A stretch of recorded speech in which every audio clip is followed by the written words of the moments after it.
Hi everyone, this is the lecture to accompany Chapter 11 in your textbook.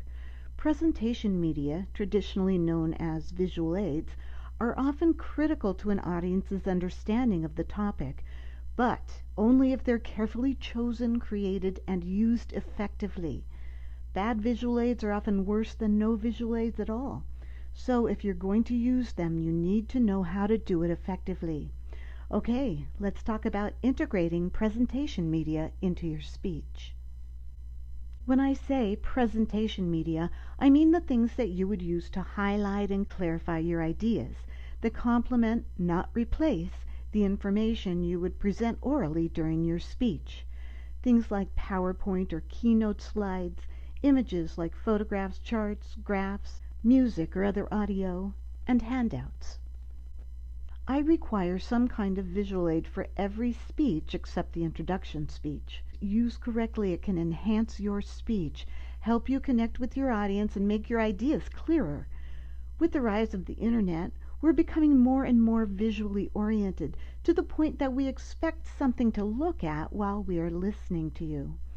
Good visual aids can draw the audience's attention to and focus it on your topic, can help an idea become more clear to the audience by illustrating it, can evoke an emotional reaction that can be very persuasive, can emphasize a key point, can support your argument, visual aids can be used as evidence, and can help the audience to remember your ideas. PowerPoint, Keynote, and Prezi are the most popular presentation software, and I don't mind you using any of those as long as you realize that they are not designed to substitute for your oral presentation. Presentation software doesn't give your speech for you. You give the speech. It's designed to support and clarify your ideas. In its most basic form, it can display text and images. If you have some skill and experience with it, you can also drop video and audio files into the slides. But you need to make sure you do it correctly or it won't play properly. A good idea is to think about how you'll want to use your visual aids as you're developing your speech, and then create your visual aids to accompany your speech. When you're faced with a blank PowerPoint slide, it can be difficult to determine what you should put on it. But like any media, there are principles of good design you can follow to make your slides attractive, appropriate, and effective so that they transmit the information you want your audience to have. First, keep it simple. Things that are too complicated or wordy are the opposite of effective. They're confusing. Emphasize only your key ideas. You don't have to put everything on your slides. A good idea is to show what you can't say. If you can't describe it orally or easily with plain text, then images, photos, charts, graphs, drawings can accomplish this task for you. If you're going to use a photo, use a close-up photo of what you're talking about so we can really see it, not some tiny picture. Photos are good, but don't use too many or the audience will get confused. It's good to combine simple text with photos or illustrations, so it's not all text or all pictures. A little variety is nice. And make sure you use large enough lettering that the audience can easily read it. Even if it's big enough for you to read on your computer while you're creating it, it may not be big enough for the audience to see when it's projected onto the screen. The lettering on this slide is 32-point bold Arial font, so that should give you some idea of what you might need to use.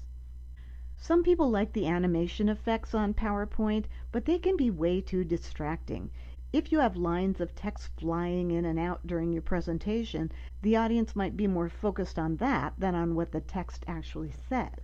If you use them at all, keep them simple, like fading in and fading out.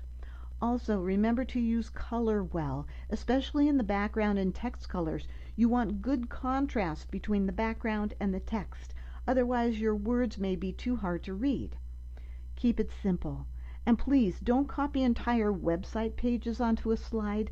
They're far too complicated and difficult to read, and the audience won't get very much out of it. If you need to show a website, then have the actual website pulled up on the computer and show it at the proper time during your speech.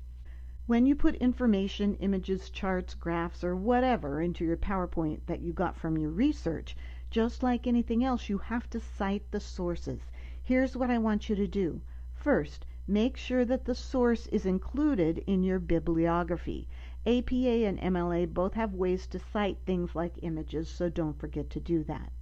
Then you should put the citation text at the bottom of the slide where that picture appears. And briefly cite the source when you show us the slide. You don't have to read the whole citation. Just briefly tell us where you got it. PowerPoint is the most popular kind of visual aid, but it's not the only kind.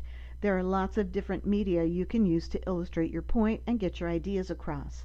Here are some of the ones my students tend to use. Document cameras, which we have in every smart classroom, can be used to show close-up images of things or show people what you're doing close up. Like if you're doing a card trick, it will show the audience a close-up of your hands. We also have a whiteboard in our class. I don't generally recommend them because you have to turn your back to the audience to write on them, but they might be good to write something quickly on if you need to. Handouts are popular, but they may not be the most effective use of your time. I don't recommend passing things among the audience that one person looks at and passes it on. First of all, that's too distracting, and second of all, it may not get to everyone during your speech. Trust me on this. You need to have a specific reason for having a handout, and you need to have copies for everyone, and you need to determine the best time to hand them out. When does the audience need this information? How long will it take to pass them out? Those are things you need to consider. Physical objects may be representations of things you're talking about, or they could be the things themselves. If you're going to bring something to show us like this during the speech, you need to consider how big it is, how to get it there, how we're going to see it, where to set it up, when to display it, and when to show it to us. Sometimes you need a human assistant to help you show something to the audience. The book gives several instances where this might be helpful. I would definitely ask someone in advance if they would be willing to help. Video is a very popular type of visual aid, but it can easily be misused. A good clip, used well, can definitely add impact to your speech, but you have to consider that video takes time to show, and you need to add that time into your speech. So keep your video clip very short, maybe around 30 seconds, and make sure it's all set up and ready to go before you start the speech. Sound and music clips or even live music are great too, but they also take up time that you need to incorporate into your speech time. And of course, our smart classrooms have real-time web access if you need to show us a website. You definitely need to set that up beforehand so it's immediately available when you need it during the speech. Finally, let's go over some practical tips for using presentation media. Like I said, visual aids are great, but they can be the downfall of your speech if you don't use them correctly. First, consider where you're giving the speech. You should be familiar with the room and what kinds of hardware is available. Our rooms are almost always smart classrooms with computer, internet access, and a projector that shows what's on the computer screen. There's usually also a whiteboard and a document camera. In class, I can show you how to use this equipment if necessary. Of course, the most important thing you have to do is practice with your visual aids.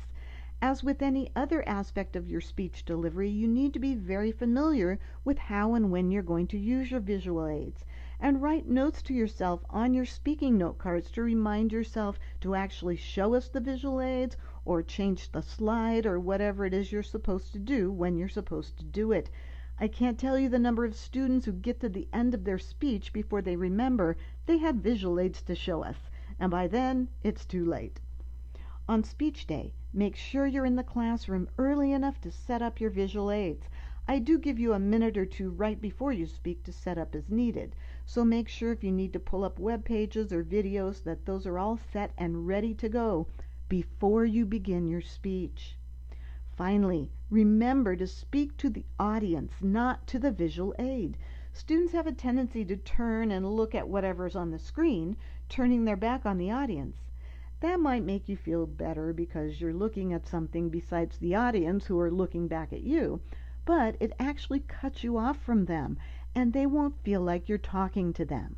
Don't talk to the visual aid. It doesn't care about you. We do. If you need to point to something on the screen, use the hand closest to the screen so your body is still pointed in the direction of the audience. Remember, visual aids are not a crutch. They won't give your presentation for you, but they can be very effective when designed and used well.